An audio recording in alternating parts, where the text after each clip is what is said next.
Okay. Okay, so let's begin. So good evening, everyone, and welcome to the Ontario Parasport Games virtual panel brought to you by the Oshawa, Whitby, Ajax, Pickering, and Clarington Public Libraries. This program is presented in partnership with the Durham Region, Durham Sport, and the Ontario Parasport Games. My name's Elaine Levart, and I'm a Community Engagement Associate at the Ajax Public Library. Your hosts for this evening, along with myself, are Jen Clark, who is a Community Engagement and Programs Librarian with the Oshawa Public Libraries, and Sue McNeil, a Reference Assistant of the Whitby Public Library. Also joining me is Larry Rosen, a Community Engagement Associate at the Ajax Public Library. And Larry is our tech support for the evening. And I'm sure I'm missing somebody else. Who am I missing? Not sure. Okay, so we are going to be starting off our program tonight with Jen, who will be reading our land acknowledgement.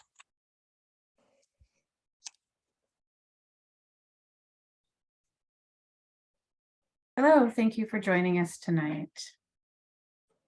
We acknowledge that the land on which we gather is situated within the traditional and treaty territory of the Mississaugas, more specifically the Mississaugas of Scugog Island First Nation, signatories of the Gunshot Treaty of 1788 and the Williams Treaties of 1923. This land is and will continue to be home to the Indigenous peoples.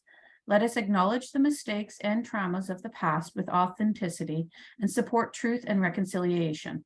Let us engage and celebrate Indigenous communities by being leaders of action, acknowledging the United Nations Declaration on the Rights of Indigenous Peoples and the Truth and Reconciliation Commission of Canada's recommendations towards truth and reconciliation.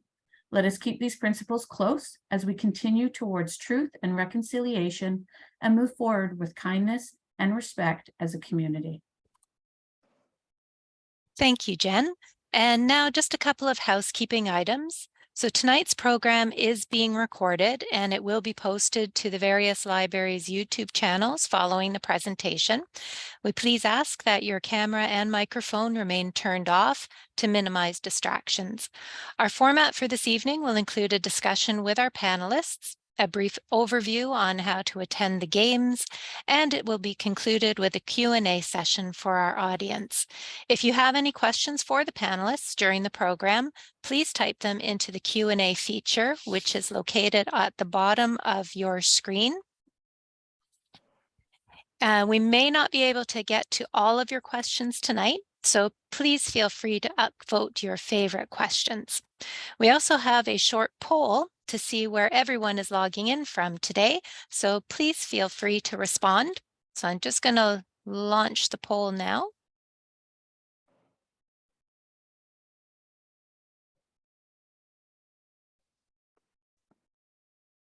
So just click on where you're coming from.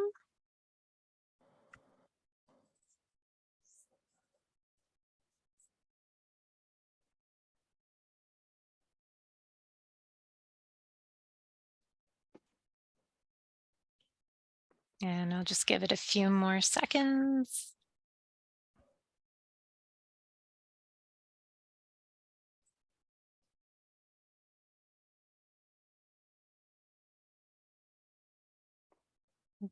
That's great. So we got a lot of people from Ajax and from Whitby here with us today. Well, welcome everybody.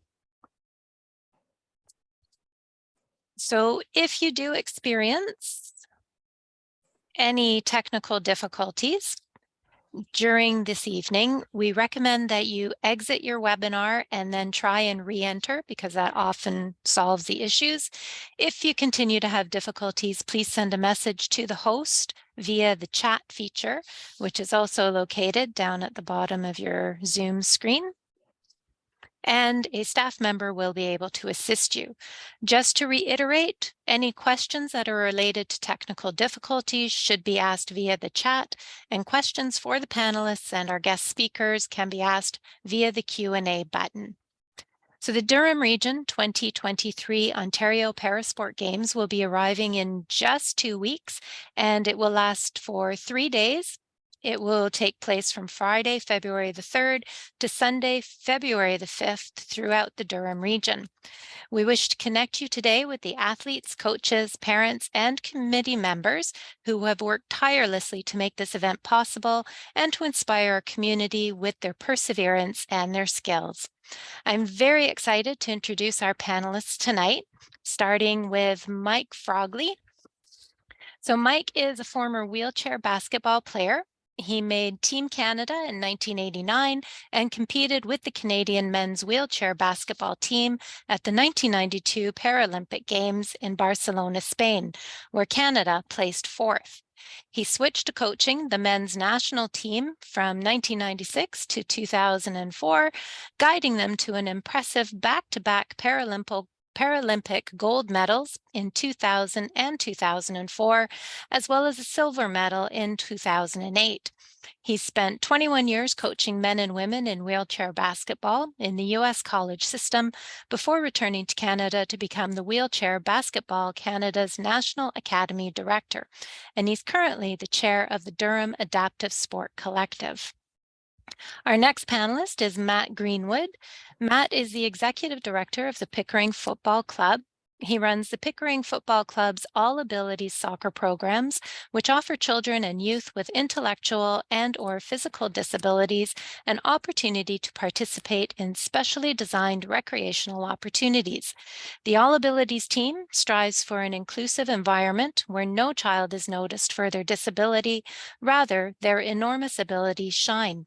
He's also involved with Sockability Canada, incorporated in November of 2020, whose vision is to ensure any person with a disability has an opportunity to play, coach, officiate, or participate in soccer in their community with a pathway for further opportunities in the game. I'm also very pleased to welcome Nico and Patrick Yema. Nico has cerebral palsy with limited use of his arms. After seeing Bocha on TV, Nico was hooked and began to play, becoming the provincial champion at just the age of 12. In 2021, he was named the Parasport Junior Athlete of the Year. His father, Patrick, is also joining us this evening to help discuss the perspectives of being a parent to a parasport athlete and how to support family members in parasport. Finally, but last but not least, there's Anthony Liu. A Pickering native, Anthony Liu was on track to realize his dream of competing in the Olympics in the 110-meter hurdles when a workplace accident altered the course of his life. Now a paraplegic, Anthony still retains his goal of representing Canada at the Olympics, just in a different sport, hand cycling. He's currently on a scholarship at the University of Arizona and is working towards representing Canada at the 2024 Paralympic Games in Paris. So welcome everyone, and thank you for being here this evening. We also are joined by Don Terry, Don Terry, who we will be introducing a little later on. So we are going to be starting off our talk this evening with the athlete's perspective section of our discussions. So these questions are really going to be focused on Mike and Nico and Anthony. So I want to start off this evening by asking each of you how you got interested in your respective sports. And I think we'll start off with Mike. Thanks very much. Literally I got interested in my sport sort of in an almost random way.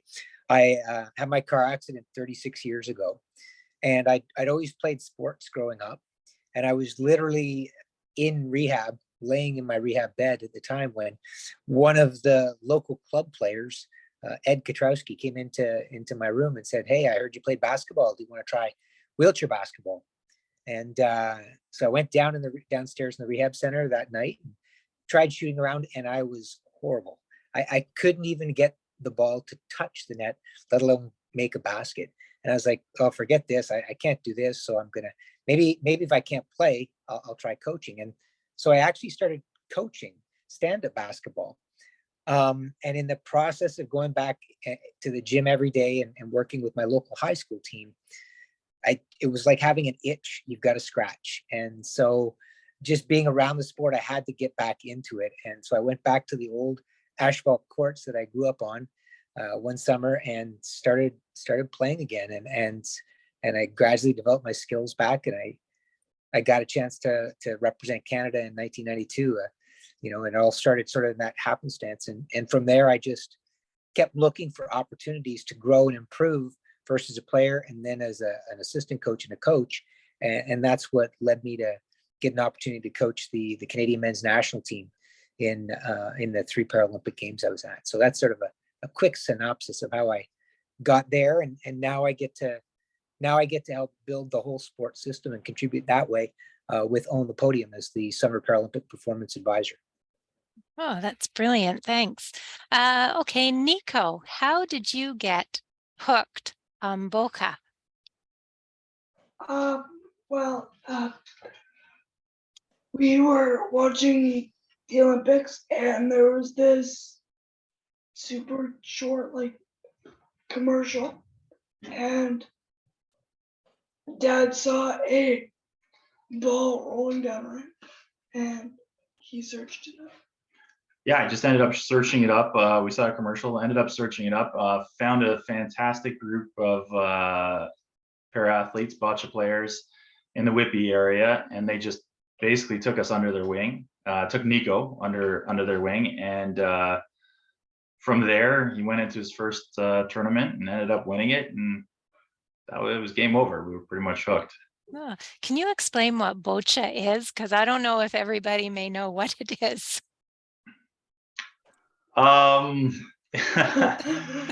It's a combination of lawn bowling, which I'm like bocce.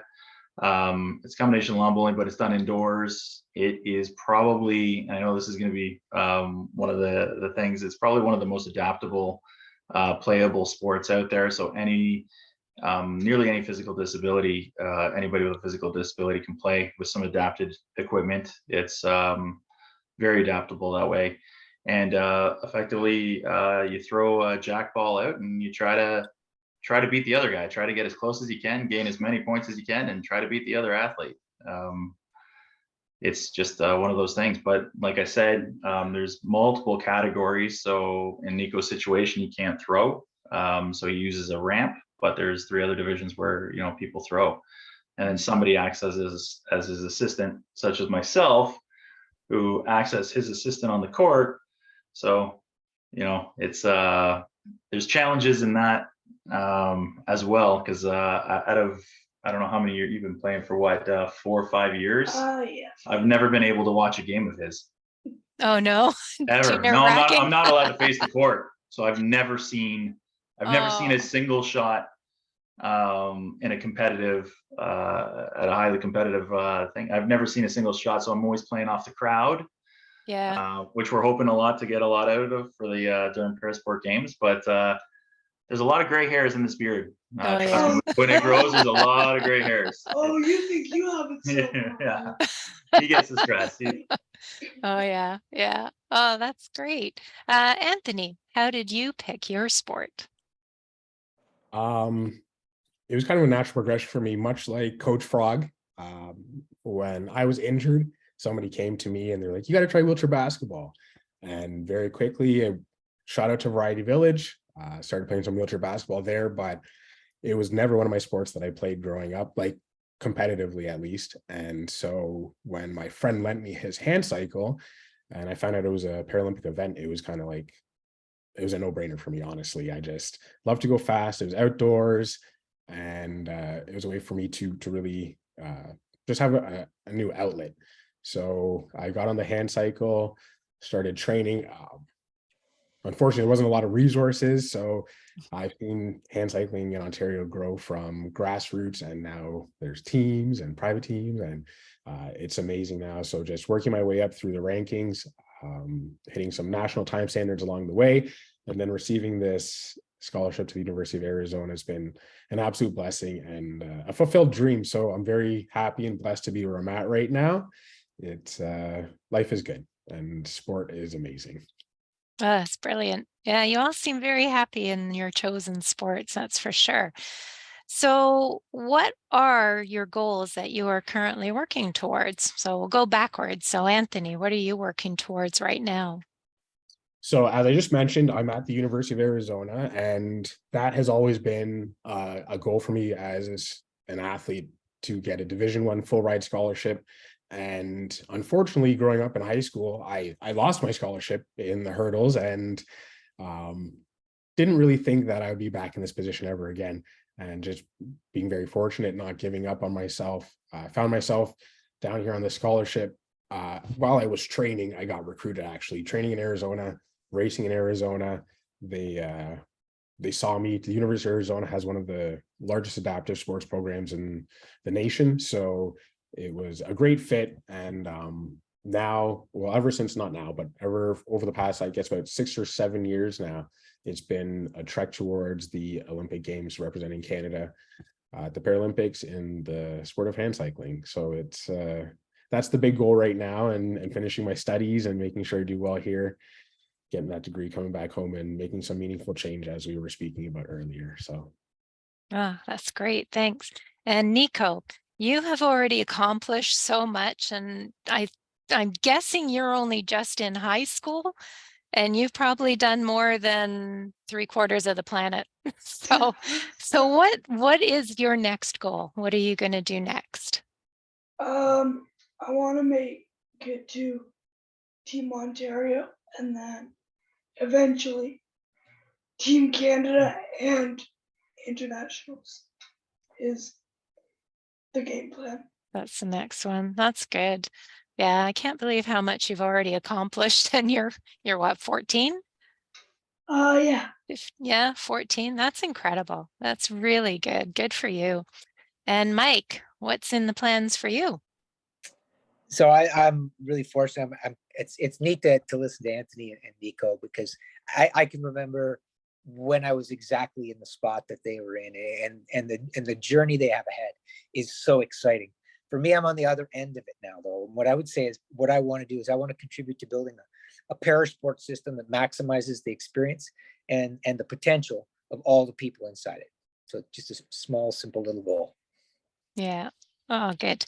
All right. One last question before we move on. What is one thing you know now that you wish you had known when you first started? So we'll start with Mike. Wow, that's a tough one. One thing I know now that I didn't know when I first started. What I would say is, there is always a way. So I think that when I first started, there were, and it still happens from time to time, people present obstacles as absolutes. And what I've learned over all my years is an obstacle is not an absolute. It is just one of many paths that it is closed off. But that doesn't mean you can't achieve your outcome. You just have to find the path that allows you to get there. So there's always a path. There's always a way, somehow, some way, to achieve your goals. Yeah, thanks.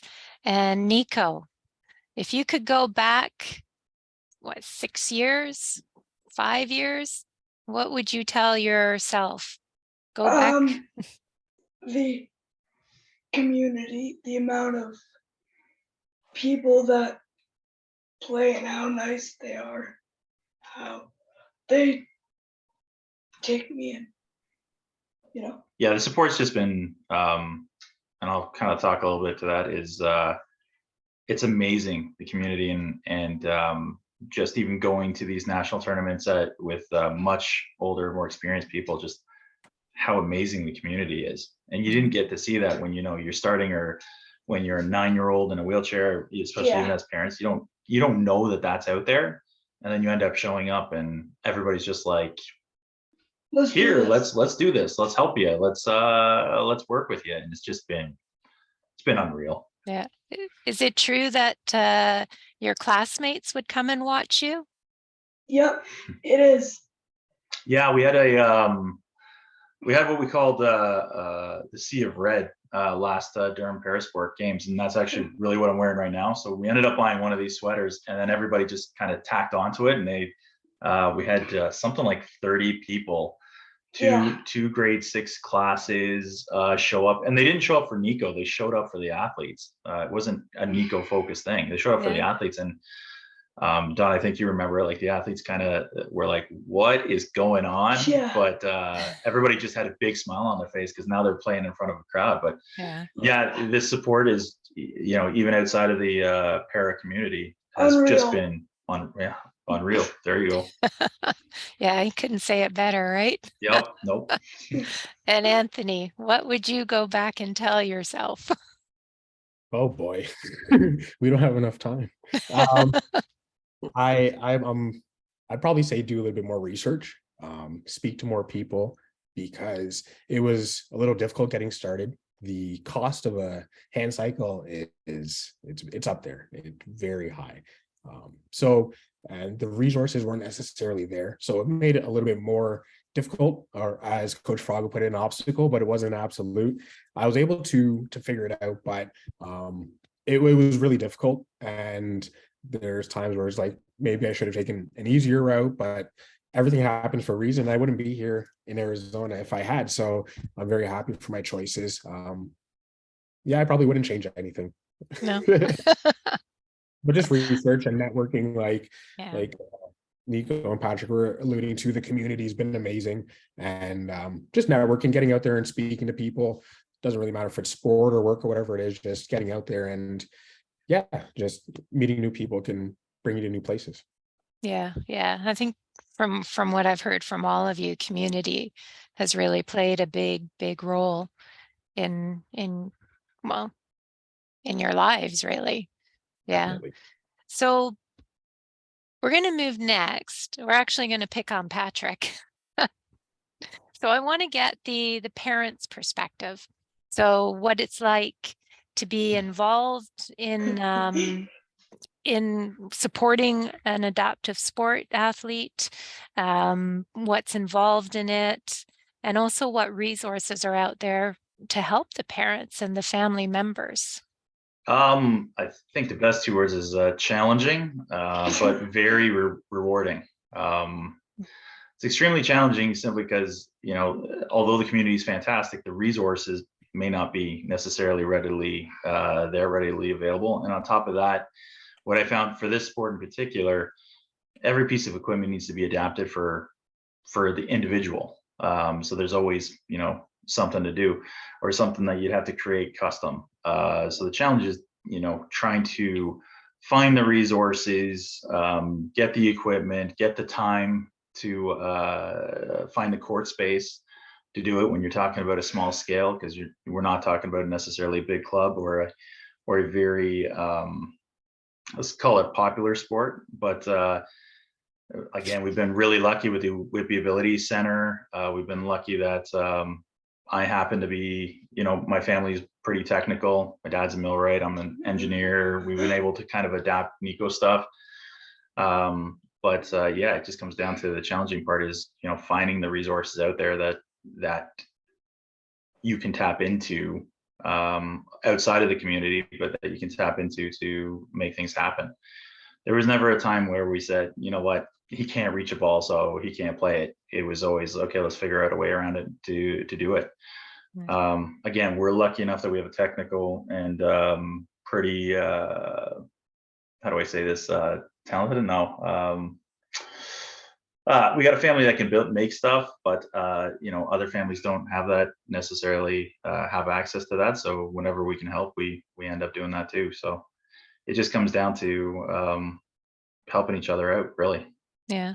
Are there companies around that can help you do the adaptations that you need to do, or is it like a sit in your garage on the weekends and kind of figure it out? It's sit in the garage on the weekends. It's like I mentioned before, the sport is very inclusive. It can be played by pretty much anybody. The flip side to that is that everybody's different. So Nico plays with a very particular head pointer. Well, other players won't play with the same thing. They'll use a different piece of equipment, a different type of ramp, whatever works for them. So nothing's very like off the shelf. There's very few things that are off the shelf. So yeah, everything basically comes down to, I wish I could say it's only the weekend. You know, I go to bed thinking about it going, Yeah. all right, how am I going to do this? I drive him nuts because Oh, it's yeah. like 2 weeks before a tournament. I'm like, I'm changing this. We got to do this. He's like, what is going on? Oh, yeah. I drive him crazy, and I drive the family just absolutely nuts leading into a tournament because I'm like, oh, we can make it better. Let's go. And Yeah. everybody's like, please don't change it. But no, there's nothing really off the shelf. And you know, in this particular sport too, a lot of the stuff comes overseas and is I don't want to say one of a kind, but they're built to order, so they're also very expensive. Like I'm sure many people will nod and say, you know, their piece of equipment, well, everything medical or everything associated disability is very expensive because it's not really something that's common. It's kind of you order it and they build that particular one. So yeah, it's been a challenge, but just to see him, not see him. Apparently, I don't get to watch a game. Just to hear him play and how he's doing is just worth everything. So we do it happily. Yeah, but it's worth it. You get to look at me all day. Oh, Oh, I there get to you look at go. you, Gaze on Nico the whole time. Oh, don't remind me. So how do you find, like I know having my own children in sports, how do you find balancing like your work life and your personal family life with all of the extra? I'm sure there's the practices and all the travel and all that kind of stuff. How do you manage with all of that? I'm gonna win some brownie points with a fantastic wife. That's how I do it. My wife is awesome. We have two other children too, so we have 3 kids, 6, 10, and 14. Nico being the eldest. But it's definitely a challenge, especially when we're talking about a few tournaments during the year and then practicing for those tournaments. And when you try to get to, and I'm sure I'm going to get a lot of nods here, when you try to get to the next level, being like he was saying, national or international, you just have to put that much more focus on it, right? So we tried to balance it between this sport and all the things that the other kids are doing. But one of the perks of going to these tournaments is when we go to hotels, the other kids enjoy, you know, a swimming pool. It's like a staycation, right? They get to go, Oh, yeah. go to a new place. Yay. And that's, you know, kind of way we sell it. But no, it's definitely a challenge, but I'd imagine it's a challenge for every, not just para athlete, every athlete is trying to figure out, you know, they want that balance of trying to make it to the next level and also just living, right? Mm-hmm. Trying to have a normal life. It's kind of difficult. Yeah. So does Nico, do your siblings all go to your tournaments to cheer you on? Yeah, most of the time. Most of the time, and then sometimes they go, you know, running around like crazy. They do their own thing, but no, they're very supportive. I think I had Kara the other day reffing a game. So I mean, my 10-year-old reffing a game. So yeah, you know, now she's looking at the game going, oh, I could beat these guys. You know, we did it at Nico's high school, so they were fantastic too. So yeah, it's good. Yeah. Do they give you pointers, Nico, if they see something? They've had some whiteboards sessions with them for sure. Yeah. Oh yeah, like, oh, you should have did this. I'm like, oh boy, all right. Oh, I'm sure that goes over well listening to your younger siblings, right? Yeah. All right. Well, thank you very much. Sorry? Nothing. Yeah, Okay. something like that. All right. So we're going to move on now to the coaching perspective. So this is questions for Matt and for Mike, really. So tell us, what does it take for an athlete to get to a high level of competition? So we'll start with Matt. That's a really interesting question, particularly in the context of Parasport. So if I take a sort of a snapshot of the blind soccer athletes that we've got at Pickering and also the team at North Mississauga, depending on sort of where the genders are within the international landscape, tells us an awful lot. So on the male side, we're probably about 15 or 20 years behind most of the sort of soccer nations when it comes to blind soccer. So we've got a lot of work to do there to catch up with the talent on the field. No surprises, Brazil and Argentina are at the top of the world rankings when it comes to blind soccer, as well as other forms of soccer. So there's a lot of work for us to do on the male side. The female side of the game is relatively new, really sort of taken off in the last 2 or 3 years. And we've been told that we have a group of female athletes that could quite easily step onto an international stage and compete and do Canada proud. And that's with very little training. So sort of our first sort of snapshot is to sort of see how we measure up sort of globally to see what sort of work needs to be made up there. But as with most team sports or most individual sports, it's the stuff that you do outside of the training environment with your team, you know, concentrating on your fitness and your nutrition, the stretching, and even sort of learning more about the game through sort of classroom sessions that are just as important as what you do when you come to the field and train. So one of the challenges that I have as a coach is that it's so important when my players get together. And we talked about community before, that sense of belonging and just getting to connect. So when they come and train, we have to sort of cut through that kind of social piece, which is really important, and then get to the real focus of what that session is. But seeing that that focus, that attention on the players' faces, the work rate on the court, on the field is fantastic. But then also knowing that they're doing that work when they go home, they're going out for a jog around the block or the neighborhood, or they go into the local gym to keep on top of their fitness. So in a nutshell, I would probably say sort of dedication and doing what's not always seen by the coach. What are they doing outside of that time, which is going to help get them to that next level. Yeah. Yeah, for sure. So where do most of you're coaching the girls blind soccer team. Where do are they all over Canada? Or are they like sort of in Ontario? Like how hard is it to get them all together to actually work as a team? It's quite hard to get them together as a team. Probably only happens maybe twice a year. Oh, wow. But as this evolves, and really sort of last year was a real jumping off point for the female side of the program. So 3 opportunities last year to get them together, and we're looking to make that even more this year. They've already started to kind of, you know, you see the spark that they see there's potential here, and they've got something really exciting to chase after. So we're looking to enter that team into the World Championships, which will be in August in the UK. But they are predominantly from Ontario at the moment. So a big part of this is actually having coaching staff or people out there in the community across the country that know what they're looking for, and then know how to develop athletes for blind soccer. So that's and Frog mentioned it earlier, that whole kind of system development. We know those athletes are out there, but then we need to do the work to make sure that the coaches and the club structures are in place to pull them in, make them feel welcomed, and then start to develop them even further. Yeah. Mike described it as he described it as a small goal. I'd say the devil's in the detail, and it's a huge goal, but we're up for the challenge. Yeah. How do you, well, this may come up later, but how do you spread the word about the sport and get the girls, the women aware of it so that they even just come out and try? Do you know what the most powerful tool I found right now is social media as a free and relatively accessible platform to get word out there for people.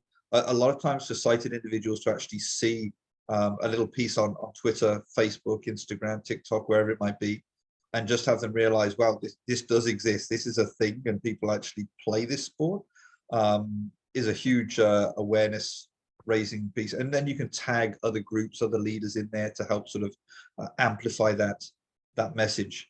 So that's really powerful, and sometimes a lot quicker than actually going through classic kind of sport systems. So rather than me having to go to other local soccer clubs and then to provincial associations and the national association, actually putting it out there in the public domain probably gets to a lot more people a lot quicker. Yeah. Oh, okay. Yeah, I think social media is probably playing a huge role in getting more awareness out about all the different sports that are available now. Mhm. Yeah, for sure. All right, Mike, same question for you. So what what does it take for an athlete to get to a high level of competition? So I think for me, it breaks down into three different areas. When I look at athletes that are really successful at the highest level, I see certain three commonalities that show up on a regular basis. First thing are their values. They're great people, and there's certain values that show up. One, they have tremendous passion for their sport. They just love it. They love to go out and train and compete and play. They have a high degree of integrity. They're people you can count on and that are honest. They have a lot of respect, and they have respect particularly because what they are is they're great listeners. They really value what other people have to offer in them maximizing their potential. They know they can't do it themselves, and so they really show a lot of respect for the team and the support group around them. Tremendous discipline. They don't shy away from doing the difficult things. Anybody can do the easy things. Discipline means doing the hard things. And then they have a growth mindset. They're always looking at improving. So values are the first thing.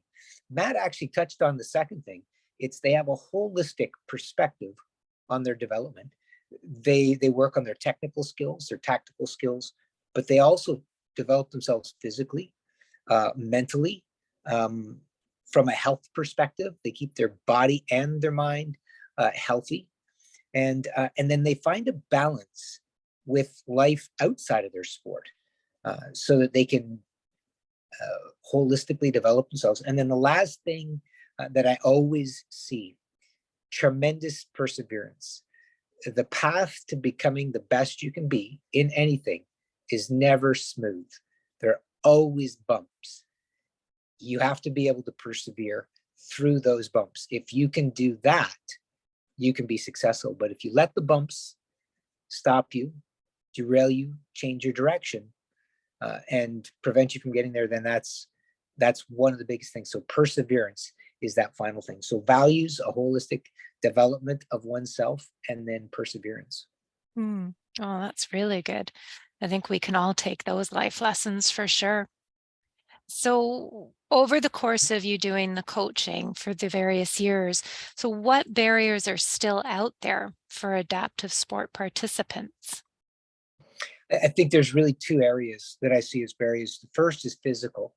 While we can get into most facilities from the standpoint of actually move ourselves into them, I think the difficulty is still, and I heard Patrick touch on this, and I think Matt touched on it, and Anthony. There's a prioritization that doesn't always happen. There very often, adapted sports are farther down on a facility's list to bring in to time slots. So it's tough to get the time slot you need. And then the other piece is the cost associated with it. Sometimes the cost is prohibitive to get those time slots. So that there's a piece there that's tied to physical access. There's also still a piece tied to attitudinal access. And sometimes what happens is we forget about people with disabilities. We don't see them, and we don't see them as athletes. And so we don't think that they need to have access. And then the other piece is we have a perception sometimes that limits how we view an individual with a disability. We don't know how they're going to do something or if they can do something. And so we create an obstacle through our perception, as opposed to seeing what a person can do and valuing them and including them based on the value of their ability, which is actually what we all want, to be valued and included based on what we can do, what we're good at. And so I think there's two ways that we still have barriers. One is a physical one tied to our prioritization. And the second one is attitudinal. It's tied still largely to perception. And those are all things that we're working to change. And those are things that anybody who comes to the Parasport Games, they'll have a different view of the world after seeing those athletes compete. And so it's going to contribute to changing those two things, that physical prioritization and the perception of our community, of the athletes with disabilities in our community. Yeah, Yeah. Matt, did you have anything to add? Yeah, I'd like to, I'm gonna jump off from what Frogger just said there, and kind of similarly with the physical and the attitudinal, two different angles on that. So from the physical perspective, we've done some really great stuff here at Pickering Football Club over the years with our All Abilities program, which has really set the tone sort of across the club. So we're probably one of the few clubs where our All Abilities program, whether it's the indoor season or the outdoor season, is one of the first things that goes on the schedule of which fields they want and which times they want. So we think about things like when the turf time is inside our dome, that we're as far away as possible from our air vents, which make a lot of noise pumping the air in to keep the dome up. And when we're at outdoor fields, we're further away from the parking lot and from any roads, just in case we've got any athletes that have a habit of running.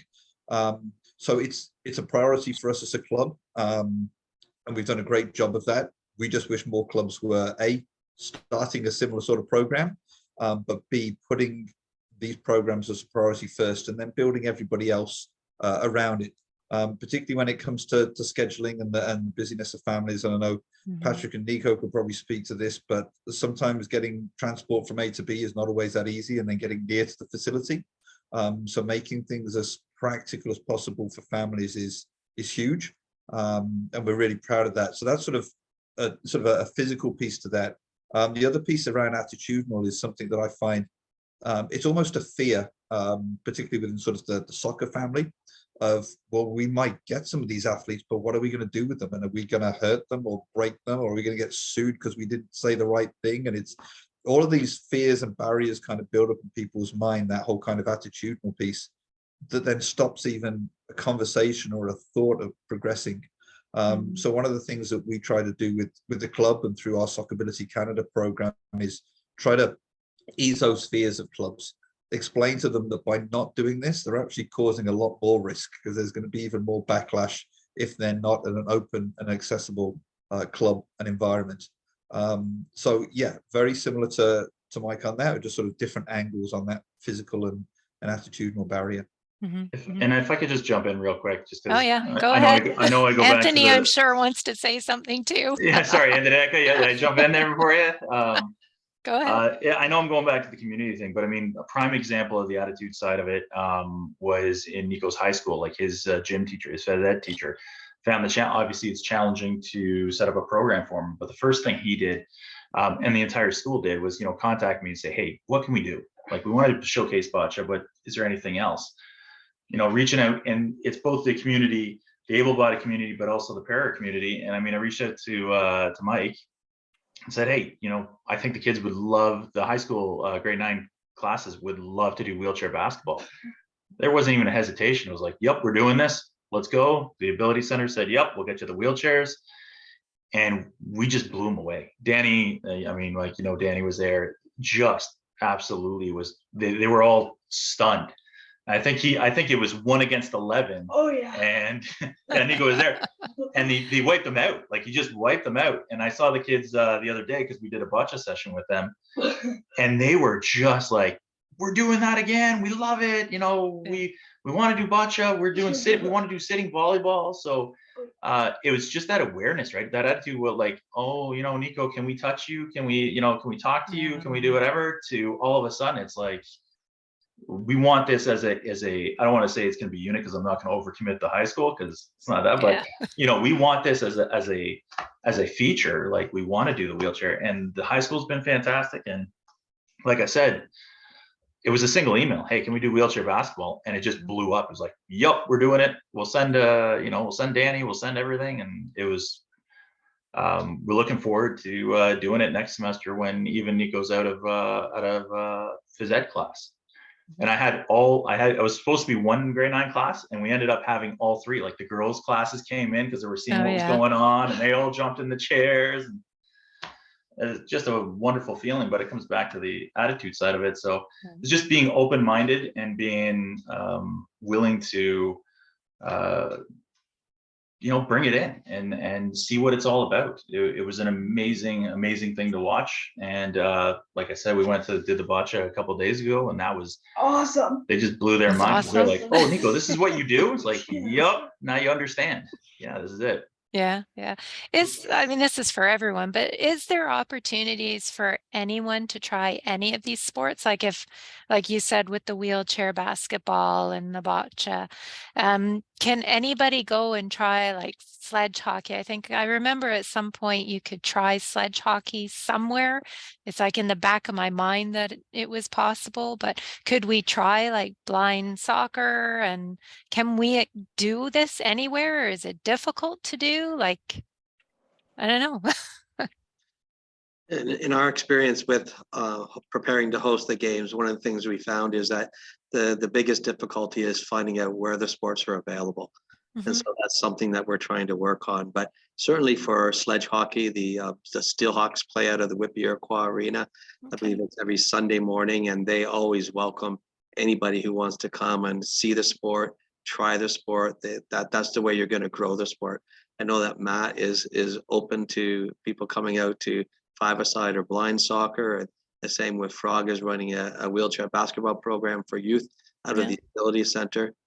There and not to leave out Patrick and Nico, they're also running the Bocce Busters, which is a new club out of Durham as well. So there's a lot of opportunities, and part of what we want to do through the games is to help people see just how many opportunities they are, both as athletes, but we also want to encourage people to think about coaching or managing or supporting the sport in some other way as well, because we really want to grow them here in Durham. Yeah. Yeah. I think we're going to be talking about that in a minute because I've got some questions. And then Anthony, did you want to add anything about the what more needs to be done or the barriers that are there?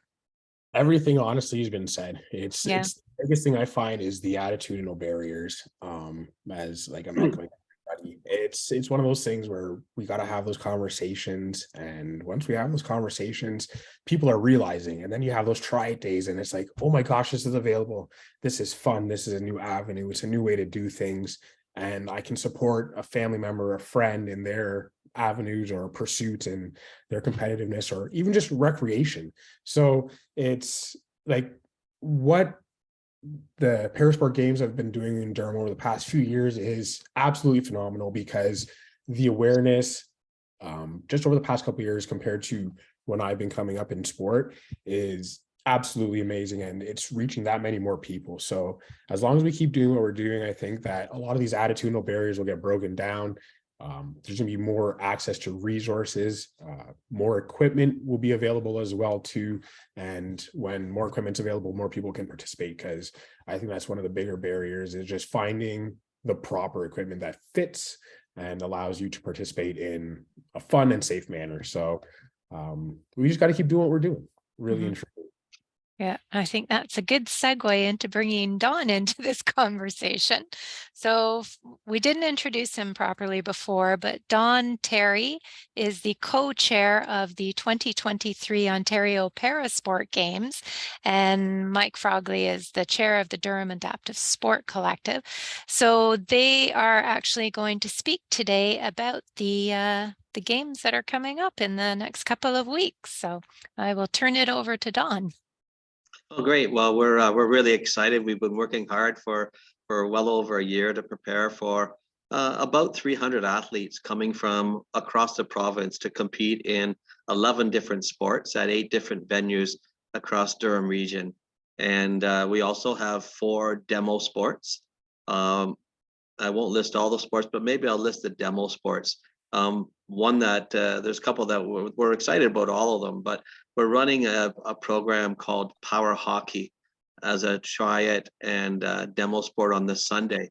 And the great thing about that is that we've been able to partner with Power Hockey Canada and the Ontario Parasport Collective and the Pickering Football Club to be able to offer that as a pilot program following the games as well. So there'll be a 12-week program available to anybody who wants to get involved with power hockey, which right now you would have to go into Toronto or further aflung to try. We'll also have adaptive or para climbing as a demo as well out of the Ability Center. And that's being led by a group out of Whitby, a business called Aspire Climbing. And they have the ability and the certification to work with people of all abilities to enjoy rock climbing. And then we also have para equestrian, which is going to be held at Windreach Farm. And it's a most appropriate place for it to be held because the founder, Sandy of Windreach, was a para equestrian athlete and represented the country of Bermuda twice. And the last sport is floor curling, which is just like curling without ice. And that's available for anyone who wants to play it at the Ability Center. Oh, okay. I might try the curling one. I'm not allowed to do curling myself because I fall too much on the ice. So I've been banned from it apparently. But oh, that sounds really good. So if somebody wants to find out where all the events are taking place, there's a website for that. I There think we is. just popped it up on the chat there. Yeah. Yeah, the website is just durhamregion2023.ca. And we're also all over social media as well. Under Sport Durham, we're on Twitter, we're on Instagram and Facebook. And we also have a TikTok account as well. Oh, wow. We're really using those social media accounts to try and drive awareness, not just of the games, but all of the legacy and the positive impact that comes out of the games as well. Yeah, and all the game it's in all parts of the Durham region. There's going to be different events going on in the various different towns and cities at different times, or There are. We primarily along the lakeshore communities, but you know, in Pickering we have wheelchair tennis. In Ajax we have goalball. In Whitby we'll have sledge hockey, sitting volleyball, and bocce. Over in Oshawa we have five-a-side or blind soccer. And in Clarington, we have downhill skiing, or sorry, para alpine and para Nordic skiing. And also in Oshawa, at the Oshawa Curling Club, we have visually impaired and wheelchair curling. oh, wow. So there's a lot going on over 3 days. It's really packed. Yeah, there's a lot going on, and we really encourage people to come out to make it inclusive. We're not charging any admission fee for people to come to the events. As part of our commitment and we're to sustainability, we're asking people to please consider bringing a donation of a non-perishable food item in support of Feed the Need. But we're not charging anything because we want as many people as possible to come out and see these athletes and see the sports and really walk away. Some of the guys talked about it earlier, but walk away with fresh perspectives on the value of inclusion and accessibility, and really understand that it's important to look at what people can do before we start thinking about what they can't do. Mhm. And do you have to buy or get the tickets online, or can you show up at the different venues and just Yeah, get no, them there? just show up the venue. Our schedule will be up on the website on Monday, early next week, so they can pick various sports that they'd like to try out. I'll maybe just jump in with another program that we're offering, which is really important to us. It's an initiative we launched in 2019, and we call it Be the Roar. And it was born out of attending some other games where we saw what we thought was a woeful amount of people in the stands for, say, a gold medal sledge hockey game. There was 25 people in the stands, and we just thought that's not good enough for our athletes because they work so hard to get to these games. And for some of them, they'll go on to international or national competitions, but for some of them, this will be the pinnacle of their athletic career. So we want to do better than that. So what we ask is for businesses, schools, churches, community groups, sports teams to set up a fan club just to reach out to us, and we'll connect them with an athlete or a team. They can prepare letters that will get to the athletes when they arrive at the games. And then we just really want them to come out to the games and cheer for the athletes and give them that thrill of competing in stands filled with fans. And in 2019, our community really answered that call for sledge hockey from Friday afternoon on. We had standing room only, over 300 people in the stands for every game. And it made such a big difference for the athletes. It really made it a much more memorable experience for them. And for us, it's great that all those people got to see everything that these athletes can do.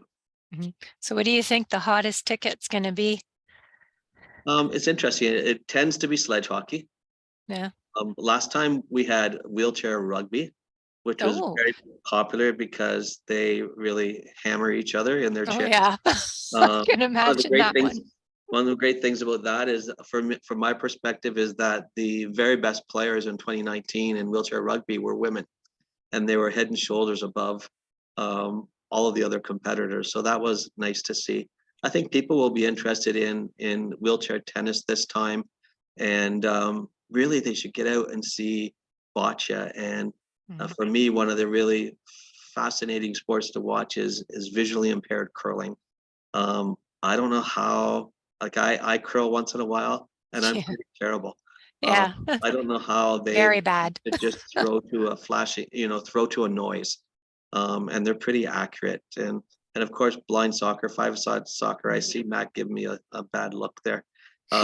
Should definitely get out and see that as well, because the athletes are pretty phenomenal, and many of them are from Durham region, which is exciting too. We want to support our Durham region athletes. Yeah, yeah. Oh, for sure. So what other ways can the Durham community get involved to support you, or all of you, really? Somebody else want to jump in? I've been talking for a while. But I think that Don already talked about the importance of coming out and seeing the athletes. The athletes have worked really, really hard, and they want to share what they're doing. In fact, it's the neat thing about sport is it's a language that we all speak and we all understand. And so when you see an athlete competing out there, you get a sense of what they're going through. Sometimes good and great, sometimes not, and you share in that moment with them. And so that's one of the things, is come out and share in that. And we have a phenomenal community in the Durham region. It's really gotten behind the games again, and come out and be part of that. Come out and see all of those great athletes that are in the region and all the support behind them. And then ask yourself, so this is just the games. How can I keep supporting this community and these athletes? And there are some great ways we can do that. And each of these sports is going to need continued support. Matt touched on it a little bit earlier. Patrick and Nico touched on it. Anthony touched on it. There are still obstacles for a lot of these athletes. And when you get involved out of the games, post games, you join the athletes on that long journey to being their very best. Yeah, that's well said. And I would suggest also be an advocate.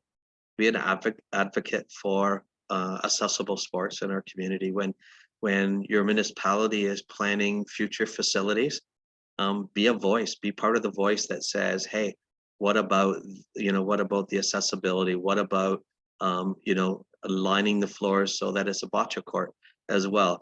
I think really that's another really powerful way that people can support, because ultimately we want to put on the best games yet, but we also at the same time are trying to leverage every opportunity that we can find to raise awareness and grow opportunities and grow participation in accessible sports in our community.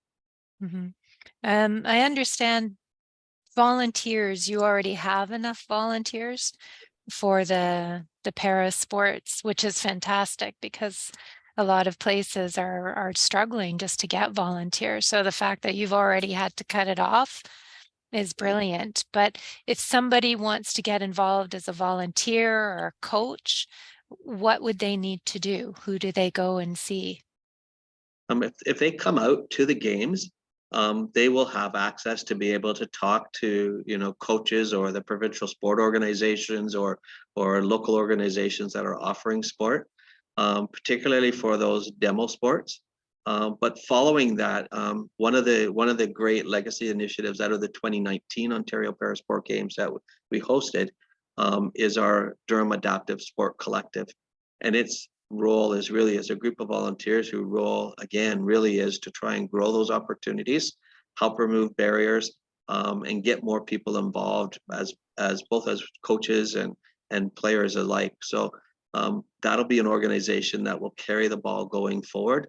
following these games to try and set up those communication channels so we can continue to get new people involved in the sport, and watch for in the fall of 2023 as one of our initiatives as well. We're planning to host the first Durham adaptive sport school festival, where we're Oh, inviting secondary schools from our region to come out with athletes of all abilities, teams of athletes of all ability to compete with each other in a number of different accessible or adaptive sport. And we're really excited about that. And it'll become, the intent is for it to become an evening session as well, where families can come out and meet with local sport organizations to find out more. I just love it because for me growing up, sport was pretty important. Mhm. And for a lot of people with disabilities, they might never take a phys ed class. They probably never imagine pulling on their school jersey and representing. And this will give them that opportunity to do that. And I think that's pretty cool. Yeah. Will that just be in one location, or will it be all over Durham? Do you know yet? Or is it still in sort of the planning phases for that? We're still in planning phases, but the intent is for it to be a one-day event and to bring it most likely to the Ability Center and Yeah. bring everybody there. Yeah. Oh, I look forward to hearing more about that. All right. So we have to move on now. So, as part of our initiative to make the games and our library collections more accessible, the Durham libraries have added sensory support kits to our collection. These kits can be borrowed for free with a library card and taken outdoors to different venues and public spaces. These kits contain a variety of objects designed to soothe or calm those who experience sensory overload and overstimulation. Equipped with noise-canceling head covers, tinted glasses, and a wide array of fidget devices, these kits can help ease stress to neurodivergent and neurotypical patrons alike. Each kit contains a pamphlet from Autism Canada with instructions on how to support individuals experiencing a sensory shutdown. If you will see the chat, we will be linking each partner library's record for the kits, and you can place a hold and reserve a kit today. And for more information on how to do so, you can contact your local library. So I'm now going to turn things over to Suzanne McNeil from the Whitby Public Library, and she will be hosting this evening's audience's Q&A. So take it away, Susan. Why, thank you. And thank you everyone for all of that great information. I am Sue McNeil from the Whitby Public Library. Let's see, anyone who has questions, please do use the raise your hand option at the bottom of your screen, and I will ask questions from there, or type something into the chat. And I'm not seeing anything at the moment, so I'm going to get started with a couple of questions myself. For Dawn, what kind of sports will be showcased at this year's games? Is that, have you covered everything that's going to be, that we're going to see? I think I probably have. I probably didn't touch on sitting volleyball. Nope. That'll be at the Ability Center, and we will have a number of a former or current national sitting volleyball team players participating in that sport, which is exciting. We also will have wheelchair basketball, which is going to be at the Oshawa campus for Durham College Ontario Tech. I think I've covered all the other ones in a scattered sort of way. Yep, fantastic. My next question, I just kind of want to throw out there, and whoever wants to answer first, please, which is, why is inclusion in sport so important? Anyone care to answer that? Yeah, I'll jump in on that one. So Thanks. one of the things that, so I mentioned that sport is a language we all speak, and that's important because it allows us to come together as a group. Belonging is one of the most important things for our individual and collective health. And sport provides that opportunity, and adapted sport provides it to a greater extent because it allows even more people to belong to a group. You heard Nico and Patrick talk about how bocce allows for people of all different levels of functional ability to compete together and to belong. And so the real big thing that sport does is it brings people together in a group and creates that belonging that's so important to our well-being. Yeah, for sure. Thank you. That's one of the hashtags that we've been using on our social media for the games is better together. And that's exactly the kind of thing that Frog has touched on. Yeah. Yeah, it doesn't even have to be local either. I mean, the community that we've seen, like from all over Ontario, even Quebec, and I mean, like we play at the national level, so in different provinces is fantastic. Like you get to meet like-minded people, all playing in the same, kind of same sport. So it's just, amazing to be, oh, I got a friend in Niagara Falls, or I got a friend, many ways, many different places. It's just, it's again, not just a local thing. It's everywhere, really. Thank you. All right, let's see here. I have a comment. It says from Kathy, not a question, but I'm excited that the schedule will be posted next week. That was going to be my question. Eager to see the opening ceremonies and to see Nico play bocce. Am I pronouncing it right? Boca? Bocce. Oh, geez, bocce. No, it's close. It's close enough. It's fun. I went all around it, as Yeah. well as all the other athletes participating. Thanks for that. And what do the opening ceremonies look like? The opening ceremonies will be held on Friday evening at the Ability Center, and they're going to be pretty phenomenal. We have some great entertainers. We will have participation by our local Indigenous community as well. And I really encourage everyone to come out. Glenn Healy and his Highland Creek Pipe Band will be marching bringing the athletes into the opening ceremony. Actually, we have a great MC too with a great story. Our MC is a fellow who grew up in Orono here in Durham region. His name is Rob Snook, and Rob Snook is a former Paralympian that still holds, I think, a couple of records in athletics, and is a CBC broadcaster. Travels all over the world, broadcasting and doing color commentary for not just parasports, but also all sports as well. So it should be a great night. That does sound really good. May I ask a couple more questions, Catherine? Just nod if I have enough time. Yeah, okay. I think Anthony has his hand up though. Yeah. Oh, I'm so sorry. I'm so sorry, Anthony. Yes, no problem at all. please. I wanted to ask Patrick a question because my mom was like my rock. She still is growing up. She was always at every sporting event I went to and stuff like that. So thank you from like the child's perspective of just that support. But how do you not watch? Because I remember running a hurdle race one time and seeing my mom literally running beside me. And so how do you not watch? Like, what is it like for you? Because like when you were talking, my hands were getting nervous just thinking about it. And I'm like, how do you do it?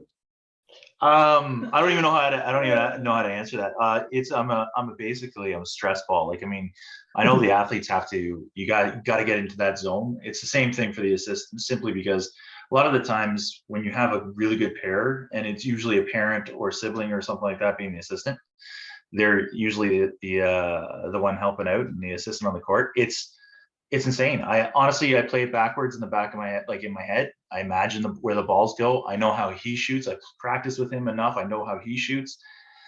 Sometimes he even the look in his eyes is like, yeah, I got it. Yeah, you get that little nod, like, oh yeah, we're good.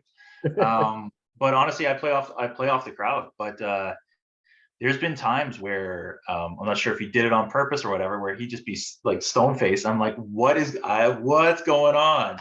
And you're just losing your mind. And yeah, it's Well, that's because I think about strategy and stuff. I can't help it. It's very stressful, but again, it's very rewarding when I get to sometimes when they leave the ball in the court, because sometimes they clean it up, but turn around and you see his shots and you're like, wow, okay, how did you do this? And then some other times it's like, oh my God, you missed that shot, and you got to get told afterwards, like, no, he did a good job, he did fine. Like, so a lot of it's video. We replay it. It goes back to what I think Mike and Matt said. It's not about just practicing and just seeing what's on the court.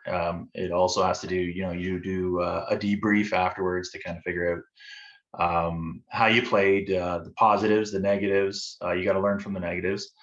But I'm just honestly, I mean, he is the athlete. He is the one that makes all the decisions. I can't even talk to him in a game. Like, there's no communication at all. But there's a reason why the assistants win a medal as well, is because you're just in it. I'm not kidding. This is all gray. I don't know how I keep my black hair. This is all gray, and it's all because of this guy.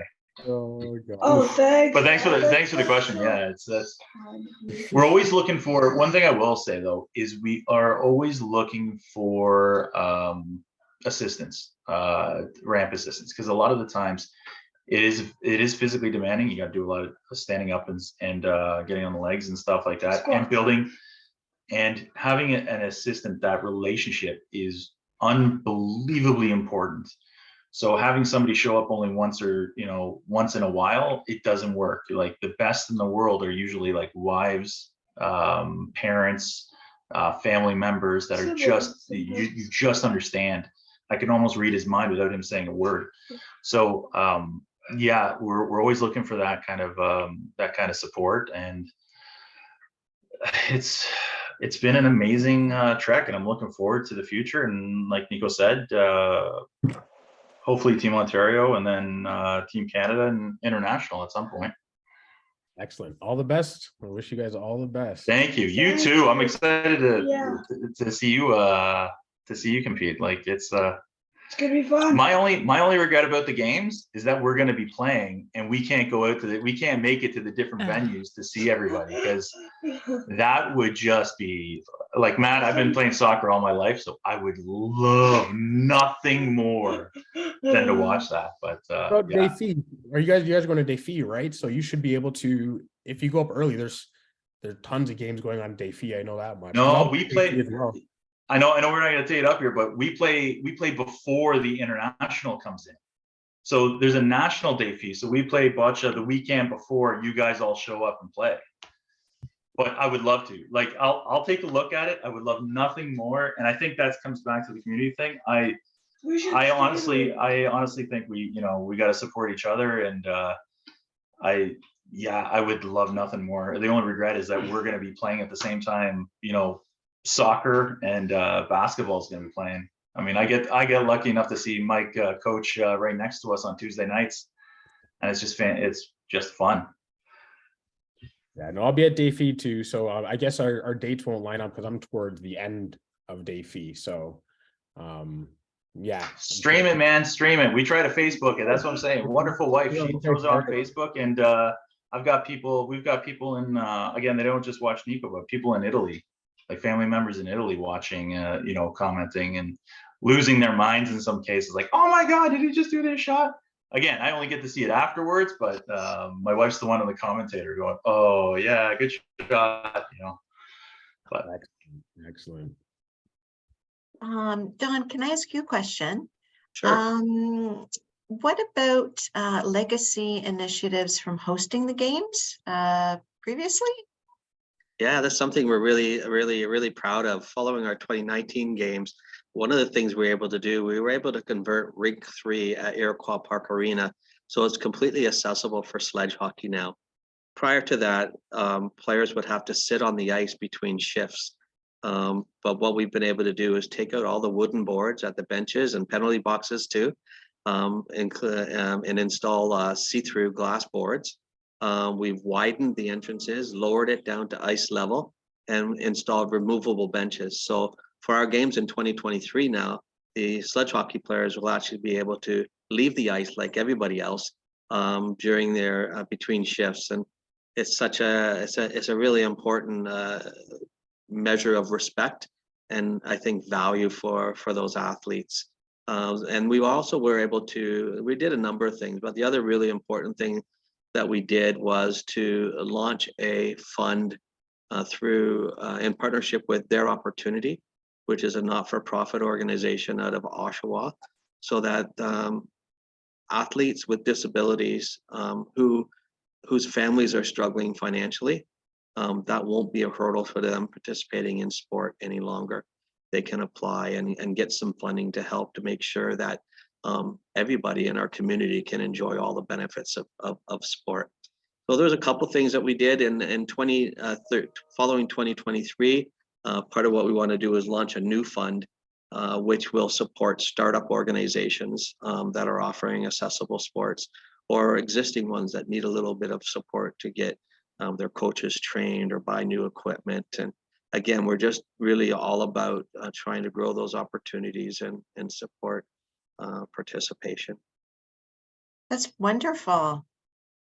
Yeah, we've been able to do some really cool things prior to these games too.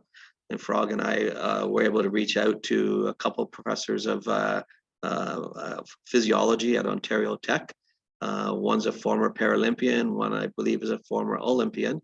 And we've been able to set up a pilot program where 8 athletes from the Durham community have they have different disabilities, but they've all received an assessment of their fitness, an assessment of their training regimen. They've got they're getting a little bit of education on nutrition and the psychology of competing.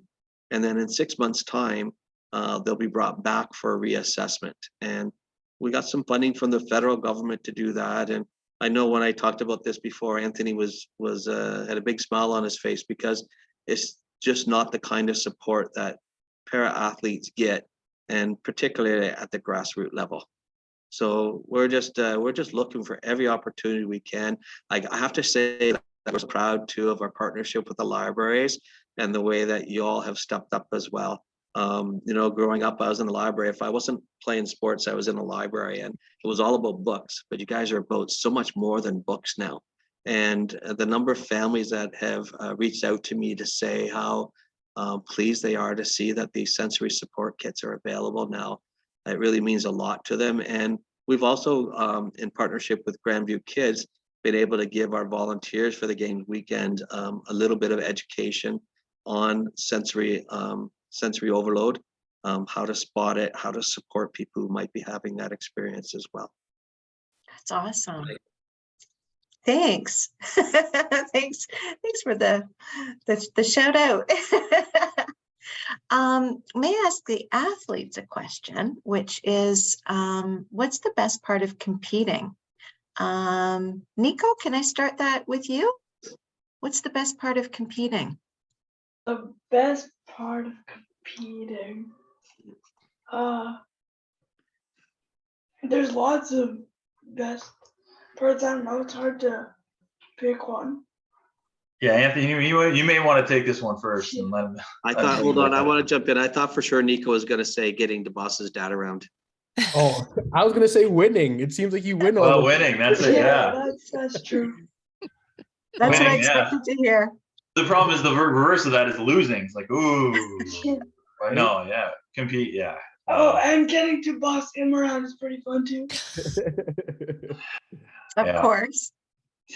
Anthony, is that your final answer, winning? No, I think, because I haven't won in a long time. So it's I was watching something yesterday, and sometimes, or what the gentleman said is like, in a defeat, you win the most and you learn the most about yourself. And over the past few years, the bike has taught me so much about myself, and just to continually persevere through whatever the circumstance may be. So I think the best part about competing is challenging myself, because although I may not always win, I'm always progressing, and I'm being like essentially a better version of myself every day. Well, at least I try to be, and it's got me to the point that I'm at now. So I'm very happy with where I'm at, and hopefully there's going to be some more winning in my future. So And you know what, Anthony, you know, I was watching something the other day too. I was actually watching something on Netflix. I think it's called Rising Phoenix, and there was a line in there that just kind of got me.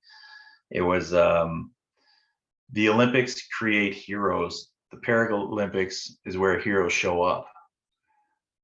Fair We're enough. going through, we've gone our lives are like, not my life, but I mean, people with disability is a struggle. Like it is. And for individuals, athletes to get to where they are is just, they're heroes before they even step on the court or the field or whatever pitch they're at. They're absolute heroes. So yeah. Yep, the obstacles and adversity you got to go through just Yep. to sometimes get in the building. Like Coach Frog was saying, like now we can get in majority of the buildings, but for some people to compete, they can't even get in the building. So it's for them to figure it out and get to their sport and make it to the highest level. It's for sure, Or definitely. get the equipment in or anything else. Like you need a community or what's it? Yeah, like it's just it's a struggle. And like I said, when you show up, you're already a hero. Like there's no question in my mind. Got you. Those are really impactful answers. Thank you for sharing those. Michael, did you want to add anything, or has it all been said? No, I love what they said. The way I approach competition is I've always approached it as, and the phrase I always use is win the day. And what I always mean by that for myself and what I've communicated with the athletes I've worked is every single day, you decide what the win's going to be. And then you go through the process of the day trying to get that win. And that's how each and every day you're practicing being your very best. You're practicing competing for that moment that Nico and Anthony have before them, someplace in the future. And what you do as an athlete is you don't just compete on one day, you compete every day. Every single day, you decide what the win is going to be, and then you approach the day trying to win the day. That's awesome. I don't have any more questions, and I think that that's just an awesome place to leave it. So I am going to hand it back over to Catherine. All right, thanks. So we are at the end of our evening. So I want to say a huge, huge thank you to Mike, Matt, Anthony, Nico, Patrick, and Dawn for joining us this evening and sharing your stories and your achievements with us tonight. I thought it was a brilliant talk. I thoroughly enjoyed the evening and talking with all of you. I found you all to be very inspiring, and I hope the attendees who are here this evening felt the same way. Thank you also to Durham Sport and the Durham Libraries for making this event possible, and for all of your help with organizing tonight's events, as well as helping out behind the scenes. And thank you to everyone in the audience for joining us tonight and showing interest in supporting athletes within our community. I hope you all have a wonderful rest of your evening. We will be posting the Durham Region hosted Parasport Games website link in the chat if you wish to follow for more updates as we get closer to the start of the event. And we will also be posting a recording of tonight's panel on the library's YouTube channels. So good night, everyone, and take care. And thank you again.